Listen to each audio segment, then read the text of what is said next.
ब्रह्मरंबा मल्लिकार्जुन स्वामी मंदिर में पूजा अर्चना की। उन्होंने भगवान मल्लिकार्जुन और देवी ब्रह्मरंबा के दर्शन कर देश की समृद्धि, सांस्कृतिक और आध्यात्मिक परंपरा के प्रति श्रद्धा व्यक्त की। इस दौरान मंदिर परिसर में विशेष पूजा का आयोजन भी किया गया, जिसमें पुजारियों ने प्रधानमंत्री का पारंपरिक विधि विधान से स्वागत किया। तो वहीं आपको बताते चले, ये 3 तस्वीरें आपकी टीवी स्क्रीन पर, जहां पीएम मोदी के काफिले का भी मध्य प्रदेश में बेहद भव्य स्वागत किया गया। तो वहीं दूसरी तस्वीर में आपको बताते चले, मंदिर में पीएम नरेंद्र मोदी का स्वागत किया गया, साथ ही वहां पहुंच पीएम ने की पूजा अर्चना। तो ये 3 तस्वीरें जहां आप देख सकते हैं, पीएम का भव्य स्वागत किया गया, भगवान मल्लिकार्जुन के दर्शन किए गए और साथ ही पीएम ने आंध्र प्रदेश का दौरा भी किया। वहीं पीएम मोदी का ये आंध्र प्रदेश दौरा, जहां मंदिर पहुंच उन्होंने की पूजा अर्चना, साथ ही उनके काफिले का लोगों ने जोश के साथ स्वागत भी किया। मंदिर में प्रधानमंत्री का स्वागत, मंदिर में पीएम ने की पूजा अर्चना, साथ ही मंदिर पहुंच पीएम ने पूजा अर्चना कर निरीक्षण भी किया। साथ ही आपको बताते चले, पीएम मोदी का ये आंध्र प्रदेश दौरा, जहां स्वामी मंदिर में की विधि पूर्वक पीएम नरेंद्र मोदी ने पूजा, साथ ही आपको बता दें, स्वामी मंदिर में की पीएम नरेंद्र मोदी ने विधिवत पूजा अर्चना, भगवान मल्लिकार्जुन के दर्शन भी किए, साथ ही देश की समृद्धि की कामना भी की।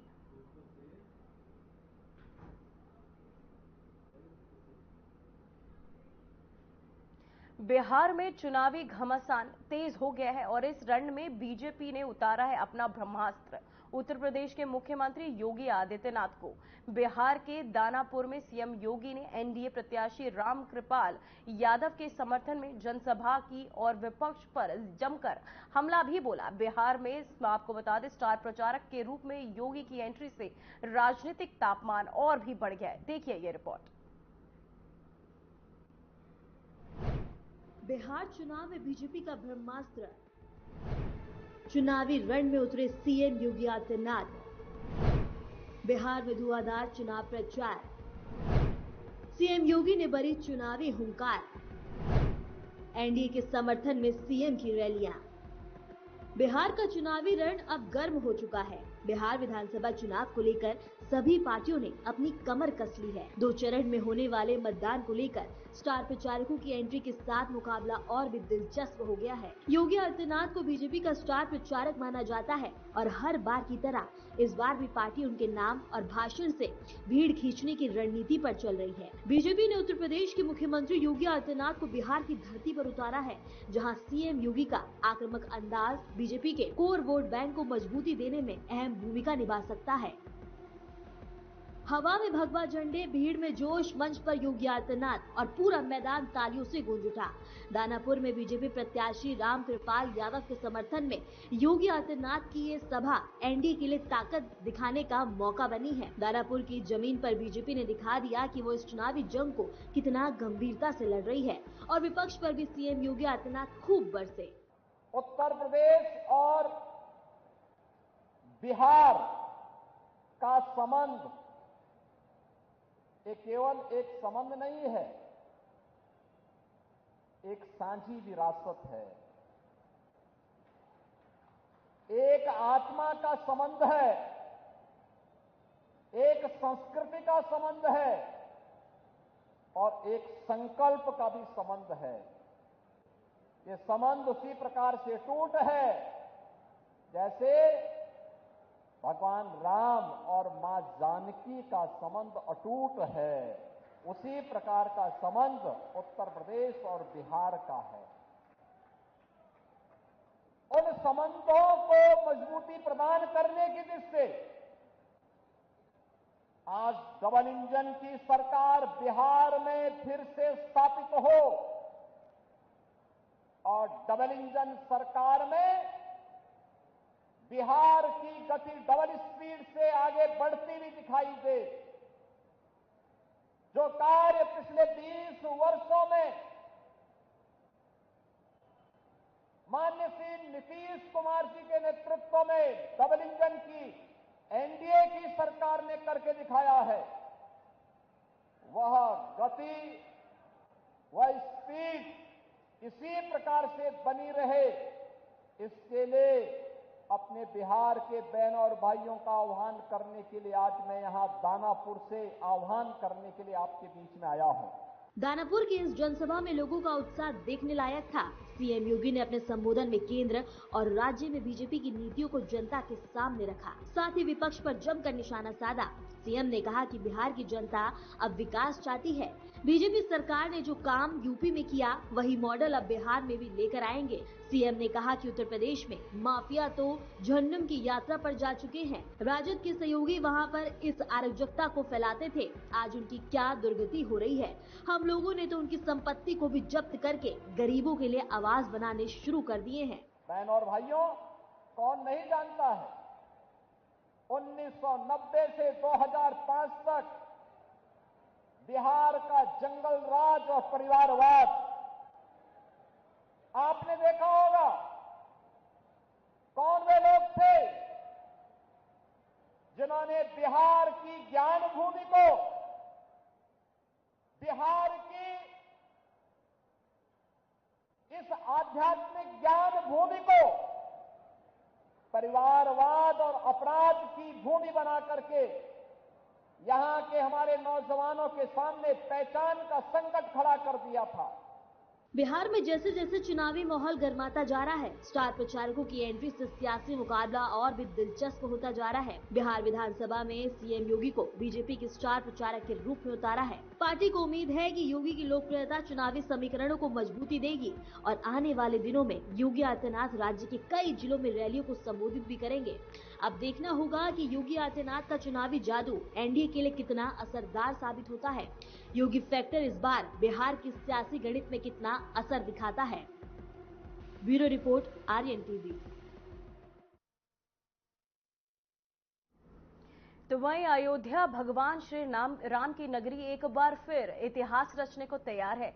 इस बार दीपोत्सव 2025 न केवल भव्यता का प्रतीक होगा, बल्कि एक गिनीज वर्ल्ड रिकॉर्ड का गवाह भी बनेगा। राम की पैड़ी को लेकर लक्ष्मण घाट तक आपको बता दें 62 घाटों पर दीपों की ऐसी अलौकिक सजावट होगी जो देखने वालों को सीधे त्रेता युग की अनुभूति कराएगी। आज से राम की पैड़ी के घाटों पर दीपों की बिछाई शुरू हो गई है, वहीं जिसमें 32,000 से अधिक वॉलंटियर अपनी सेवा दे रहे हैं। वहीं अवैध विश्वविद्यालय में 35,000 छात्र छात्राएं एक जैसी ड्रेस में समर्पण भाव से घाटों पर दीप सजाने में जुटे हैं। दीपोत्सव स्थल पूरी तरह सज चुका है और अब अंतिम टच का काम चल रहा है। इस साल का लक्ष्य है 26,11,101 दीप प्रज्वलित करने का, जो अपने आप में एक विश्व रिकॉर्ड होगा। अब तक 28 लाख से अधिक दीप अयोध्या पहुंच चुके हैं और 3 लाख से ज्यादा दीप पहले ही घाटों तक पहुंचाए जा चुके हैं। दीपों को सजाने का कार्य मानक और निर्धारित डिजाइन के अनुसार किया जा रहा है, जिससे पूरा आयोजन व्यवस्थित और आकर्षक दिखे। तो वही अंतिम चरण में दीपोत्सव की तैयारियां, जहां वर्ल्ड रिकॉर्ड बनाने को तैयार है अयोध्या, जहां 26 लाख दीपों से सजाया जाएगा। वर्ल्ड रिकॉर्ड बनाने के लिए अब अयोध्या तैयार, जहां कई वॉलंटियर्स भी आपको बताते चले वॉलंटियर कर रहे हैं। साथ ही अंतिम चरण में दीपोत्सव की तैयारियां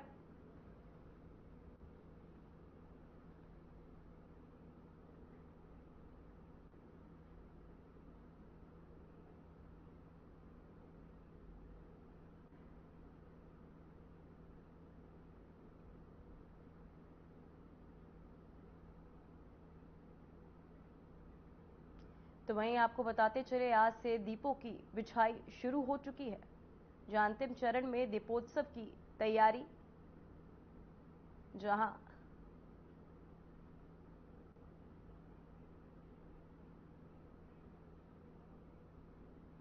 तो वही केंद्रीय गृह मंत्री अमित शाह ने भगोड़ों के प्रत्यर्पण, चुनौतियां और रणनीतियां विषयक सम्मेलन में भाग ले। इस अवसर पर उन्होंने भगोड़ों को भारत लाने कानूनी कूटनीति और प्रतिक्रिया संबंधी चुनौतियों पर चर्चा की। वहीं सम्मेलन में अंतर्राष्ट्रीय सहयोग, प्रभावी कानून परिवर्तन और रणनीति ढांचे को मजबूत करने की आवश्यकता पर भी जोर दिया गया ताकि अपराधियों का प्रत्यर्पण समय पर और सफलतापूर्वक हो सके। वहीं कार्यक्रम में वरिष्ठ अधिकारी, कानूनी विशेषज्ञ और राजदूत शामिल हुए। वहीं अनुभव एवं सर्वप्रथम प्रतिमाएं और साझा की गई। तो वही कई प्रथाएं भी साझा की गई।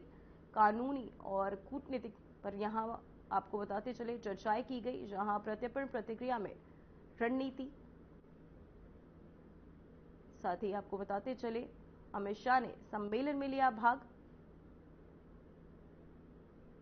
अमित शाह मुख्य अतिथि के रूप में सम्मेलन में सम्मिलित भी हुए।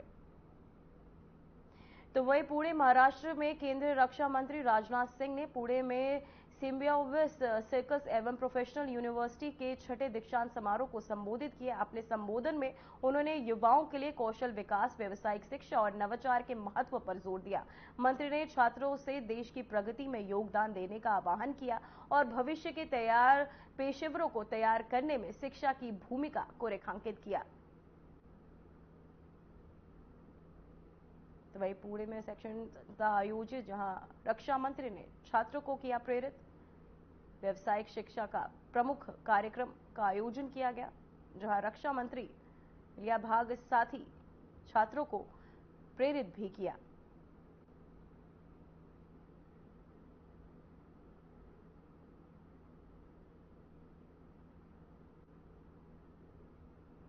हमारे प्रधानमंत्री ने भी जो दिशा दी वह करिश्माई है। आपने देखा होगा, दुनिया का अकेला देश यह भारत है जिसने वसुधैव कुटुंबकम, the whole world is a family, यह संदेश देने वाला इस दुनिया की धरती पर अकेला देश कोई है, हमारा और आपका देश यह भारत है। हम यहां धर्म और जाति के आधार पर कोई भेदभाव नहीं करते और भारत ही दुनिया का अकेला ऐसा देश है जिसने भारत की सीमा में रहने वाले लोगों को ही अपने परिवार का सदस्य नहीं माना है, बल्कि पूरे विश्व की धरा पर रहने वाले लोगों को अपने परिवार का सदस्य मानते हुए वसुधैव कुटुंबकम यानी the whole world is a family, यह संदेश यदि कहीं से गया है तो हमारे और आपके देश भारत की धरती से ही सारी दुनिया को। तो वहीं पूर्व ब्रिटेन के प्रधानमंत्री ऋषि सुनक ने दिल्ली में बीजेपी राष्ट्रीय अध्यक्ष जेपी नड्डा से उनके निवास पर मुलाकात की। बैठक में दोनों नेताओं ने दोनों देशों के बीच सहयोग, द्विपक्षीय संबंधों और राजनीतिक और आर्थिक मुद्दों पर चर्चा की। इस दौरान भारत यूके संबंधों को और मजबूत बनाने पर जोर दिया गया। फिलहाल किसी भी आधिकारिक घोषणा या परिणाम की जानकारी साझा नहीं की गई है। तो वही आपको बताते चले ऋषि सुनक ने नड्डा से की मुलाकात, जहां दोनों नेताओं ने द्विपक्षीय मुद्दों पर दिया जोर, साथ ही भारत यूके के संबंधों पर भी जोर दिया गया। नड्डा से मिले ब्रिटेन के पीएम, साथ ही इस दौरान कई अहम मुद्दों पर चर्चाएं भी की गई। साथ ही भारत यूके रिश्तों को मजबूत करने को लेकर भी अहम चर्चाएं, दिल्ली में भारत के और यूके के बीच चर्चाएं, जहां आपको बताते चले जेपी नड्डा से मिले पीएम सुनक। साथ ही इस दौरान दोनों के बीच कई अहम चर्चाएं हुई, जहां भारत यूके के संबंधों को और मजबूत करने को लेकर जोर भी दिया गया। साथ ही आपको बताते चले नड्डा से मिले ब्रिटेन के पीएम।